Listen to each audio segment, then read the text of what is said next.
crazy story. All right, so my crazy story happened just over 2 years ago now, and the overall topic of it is safety and training, right? So if your students or your viewers don't know anything about my specific story, I'm about to give you a really good detailed orientation on it. So I went down to Dallas, Texas for work over 2 years ago now. And I was going to be staying over the weekend, which was not normal. And I noticed that there was a knife defense seminar going to be going on. So I was like, perfect. That's great. I'm going to some knife defense and offense, that kind of stuff. It's going to be great. That's one of the areas where I knew that there was a hole in my self-defense game was concerning knife. I've trained it before, but not really in depth of going to a specific seminar for it. So I thought this would be perfect for me. Well, the very first, I don't know, 30 minutes of being there, seemed like a normal seminar. There were some people in there who didn't look like they trained all that often, just based on what they were wearing and what they were saying, acting, that kind of stuff.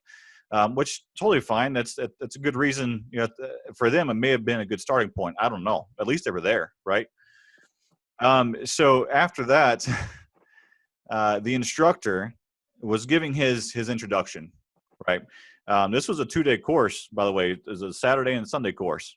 And so on Saturday, the first 30 minutes, the instructor was giving his introduction, and he had a couple training blades that were aluminum, and he picked one up and he says, "Hey, if you use my training blades, just be careful, because this aluminum training blade here, we've had this knife go through someone's arm before. Like, they were going really, really, really hard, and it went through someone's arm." And I was like, okay, well, obviously I'm not going to use that one. I actually have it on my desk, surprisingly, but I'm a really big fan of the AccuStrike knives. Yeah, great. These things are really, really good. I love them. My kids also love them. Like, they'll run around the house and just go like that. Crazy. So anyways, the instructor also said, one, if you use this aluminum blade, just be careful with it. And if you have any of your own training blades, just make sure that it's an actual training blade before you start.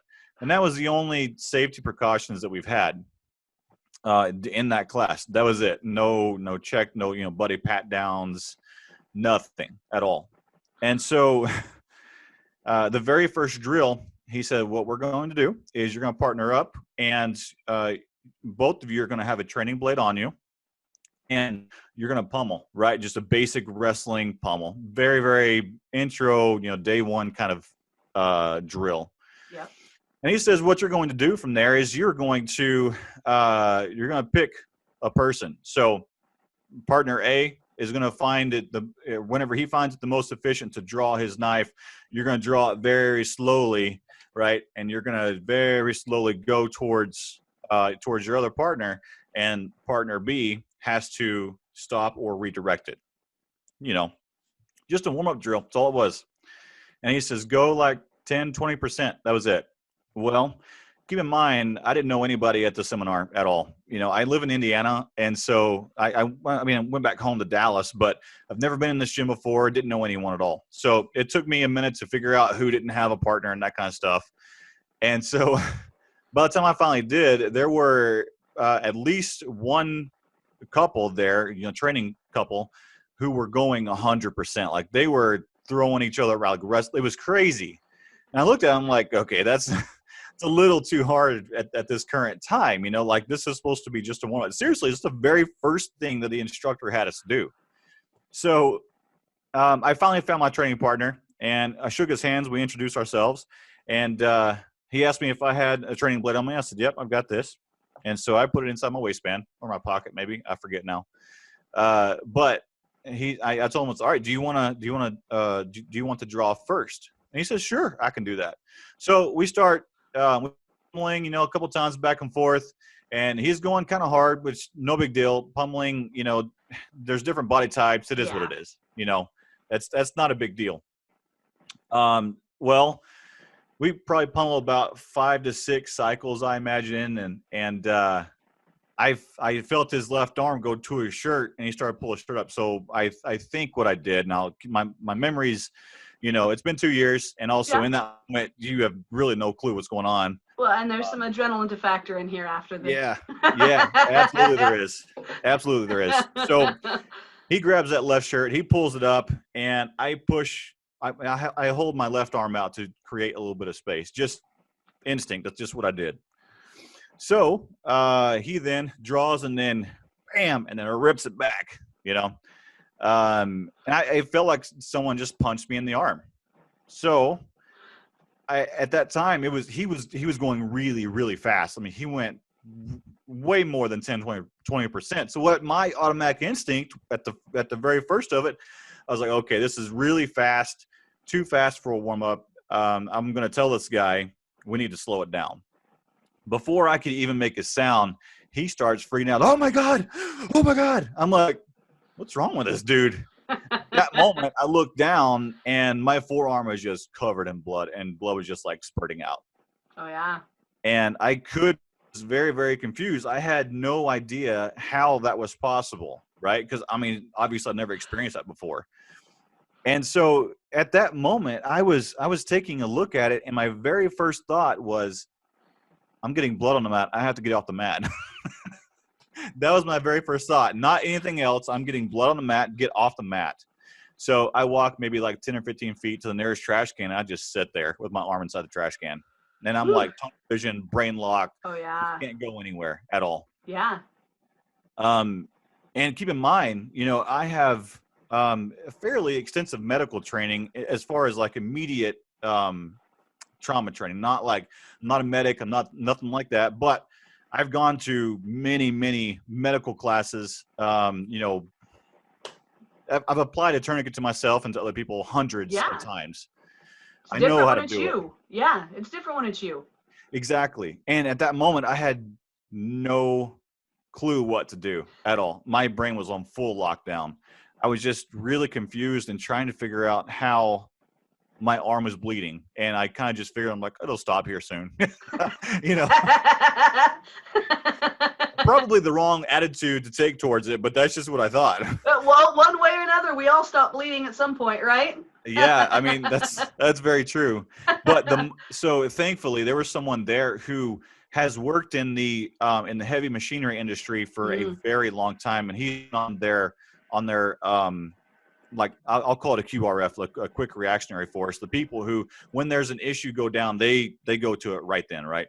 And thankfully he was there, and he carried at least 2 or 3 tourniquets with him. Like I think he carried one on him all the time on his, and then he also had a medical bag with him inside of his gym bag. So as soon as he applied the first tourniquet to my arm, at that moment I was like, okay, yeah, we need to get. And then like the plan started going through my head. We need to get a tourniquet on. We need to put a pressure dressing, piece, my wallet, kind of stuff. And so the first, I forget what tourniquet he put on me first, but it was not doing its job. And so what he did after that is he put a CAT tourniquet, a combat application tourniquet, on the very top of it. And I mean, once you put that on my arm, you're going to shut blood off 100%. And so what he did from there is he packed the wound with gauze, and the wound was like probably about 4 inches long and deep. Wow. Like, I don't know if you can kind of see it right there. Yeah. Yeah. It goes all the way right there. Did you end up with any nerve damage? Oh yeah. Yeah. I kind of figured. Yeah. So, all in all, the guy who I was training with did not check what knife that he had strapped on that day. He has an EDC blade and he has a training blade, and they're both identical. The fault with him, besides complete just negligence, and there's so many words that can describe that situation, so both of those knives were the same color. Usually a training blade is a different color. That way you can differentiate between the two. His knives were the exact same. Also with the instructor, there was no safety checks done whatsoever. And it's just overall bad day. I spent 2 days in the hospital, underwent emergency surgery. The knife cut two tendons, my radial artery, and a few muscles in there, and hit the nerve as well. And it's my hand still to this day, like the very top of it, like I can pinch the skin all day long and I can't feel anything at all. And that was over 2 years ago. So Yeah. by now it may never heal back, which it's okay. I still have my arm, everything still works perfectly. Yeah. I just, there's some limitations when it comes to training. Like if I'm doing any sort of night defense and I go to block with my left arm and they hit like on the inside where the nerve was cut, and it really hurts. Oh yeah. Can you tell people what the name of this seminar was called? I'm sorry, it's like my favorite part of the story. Yeah, absolutely. Really quick before I say that, I will say that the day after it happened, I was still in the hospital. My wife made a meme, the Sad Brian meme, I think it's called. And the name of the seminar is called Uncut. And my wife made a meme that says, gets cut at an uncut seminar. Just the irony in that is ridiculous, right? How did she react when you called her and you're like, hey, so 10 minutes into my seminar. Well, here's the thing. Keep in mind, she's back home in Indiana. I'm in Dallas, and there's nothing that she can do at all. So I called her like 2 or 3 times. She didn't answer. And so I sent her a picture. I texted her a picture, I think a couple of them. That's how she found out, I think. And I had also posted some pictures to my story on Instagram as well, just to let my followers know that just the mass idiotic just buffoonery that happened that morning. It was really, really bad. But on the other hand, the positives that came out from that story, from that event, were many of the self-defense instructors, firearms instructors that I know checked their safety protocols and made sure that they were ironclad, or if not, then they changed them to where they could still train effectively but more safely than they had previously. Well, and I'm sure it affects your training too. I mean, as somebody who has always been very consistent in your safety, I mean, I think it's an eye-opener. I mean, even for somebody who was very cognizant of it before. Yeah, whenever I train now, so obviously I train with a SIRT pistol very, very often.